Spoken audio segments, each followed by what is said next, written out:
Hi again then guys, so we've got something a little bit different for you today, something non-car related. Just a quick review and my initial impressions for this new game. I got it today called Ride. It's a motorcycle racing game. It's available on multiple platforms. I've got it on the PS3, but you can get it on the PS4, the Xbox One, the Xbox 360 and the PC as well. And coming into this game I had such high hopes. I love motorbikes, I love really good motorbike racing games, and it's been quite a while really since we've had a truly great motorbike racing game. Arguably the last time that we did was with Tourist Trophy on the PlayStation 2, which was essentially Gran Turismo with motorbikes. It was made by Polyphony Digital, the makers of Gran Turismo, and it was a brilliant game. Now, other games have featured bikes like Project Gotham, Test Drive Unlimited, but the physics are never quite right, the performance is never quite right, and obviously the graphics aren't that great compared to how good Tourist Trophy was for its time. So I had ultra high hopes for this game. The bike selection is very strong, the track selection looks great. It's the kind of game which I really think and hope that they're going to add DLC for, new bikes, maybe bike packs. I do hope and think that they are going to do that. I'm not certain of that though, but it seems the kind of game that they would do that for.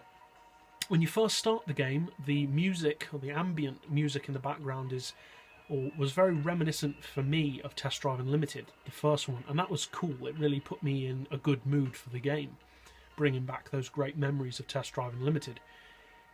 When you first start the game, you select your rider. You can choose male or female, all that usual stuff, change the hair, change the face. There aren't that many options for the rider's actual features, plenty of options for clothing.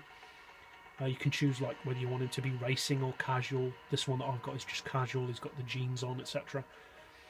And then you choose your bike. You've got 3 bikes to choose from. You can choose either a Ducati, a Triumph, or a Yamaha. I chose the slowest of the 3, which was the Yamaha, and then you can just, go into the game. In quick race mode, you can hire a bike. It doesn't cost anything.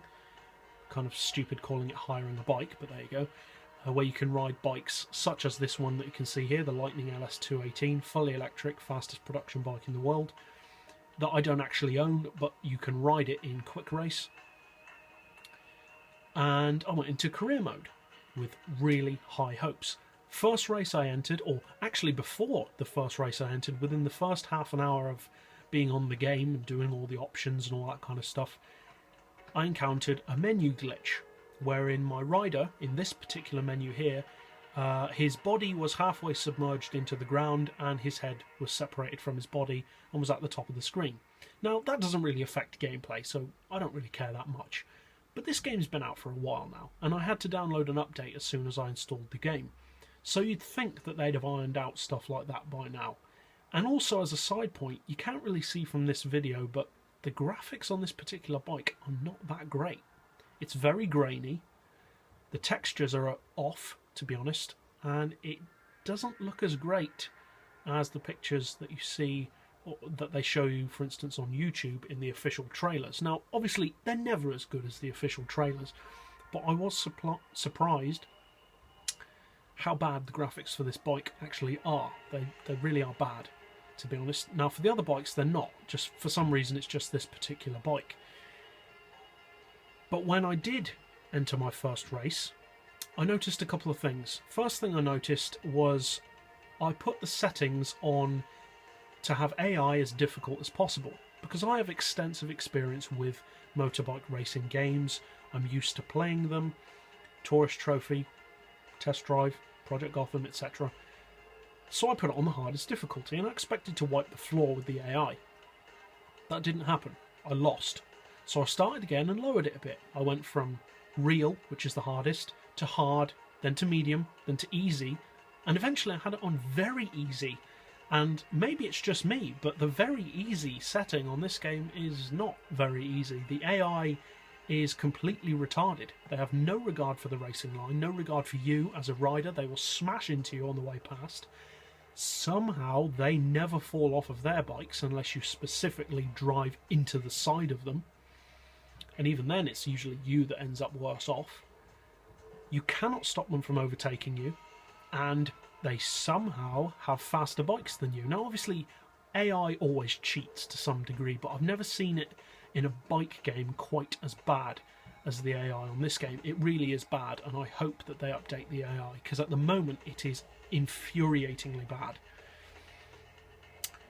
The second thing that I noticed was that after winning my first race, which was a track day event, the game froze, and I had to forcibly restart my PlayStation. Again, not exactly great first impressions that I'm getting here. Now, for the features of the game, it's brilliant. There are loads of bikes, they're really cool, the customization is great, the tracks are great, and the graphics for the most part look very luscious. But the quality of the game just doesn't match that. It's buggy, it's glitchy, it's rushed. To be honest, it feels very rushed, almost like it's still a demo. So that's it for my initial rant, really. But like I said, the best things about the game are its features, and the features are good. The customization is very in-depth, you get pretty sweet bikes. This is the first motorbike game which I've seen that features my personal favourite motorcycle manufacturer, which is this manufacturer, Bimota, which is cool. You get some of the older bikes, such as this one, which is really cool. I love having older model bikes. You get the full-on MotoGP style racing ones, the ones which you have to unlock, such as the Lightning electric bike, which is cool. It gives you something to work towards. And like I said, you can go into quick race mode and ride a couple of bikes that you don't have access to in career mode at the start of the game. Now, as for, I'm going to go into quick race mode to show you what it's actually like to ride the bikes. I think I'll probably use the Lightning, but just have a quick look at what the other ones are. But overall, the physics of the bikes on this game are very good. I think actually I may use the Kawasaki.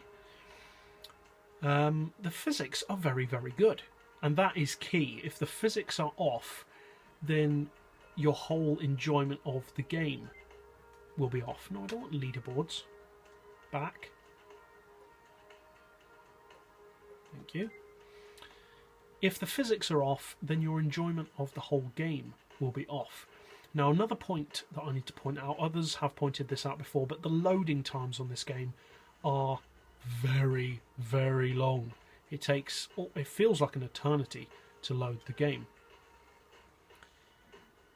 But hey, you know, if it's loading tons of stuff, that can be forgivable.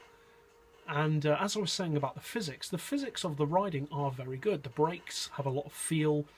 You have to feather the throttle like with a real bike. And overall, you have to employ a riding style which is very smooth and that flows from corner to corner like you do with a real motorbike. So the physics, I'd say, are spot on. They've got the physics down to a T. It's almost reminiscent, actually, of Tourist Trophy. The physics feel quite similar to that. The bikes handle really well. I haven't ridden loads of bikes on this game so far, but the bikes do all have their own unique personality, which is good to see. It's not just a generic physics engine. It does actually have individuality to it. The track selection, like I said, is also great. This is Wales that I'm driving on at the moment. Now, when you do crash, and you will, you have option to rewind, as you can see here, Forza style, a short time before the crash. You get up to 9 of those. You can select less if you want, but you have up to 9. So overall, I'd say the game has a lot of promise, but it definitely needs ironing out some of the issues. So overall, for first impressions, I'm happy with the game, but there's definitely room for improvement. So that's pretty much it for this review. And as always, thanks for watching.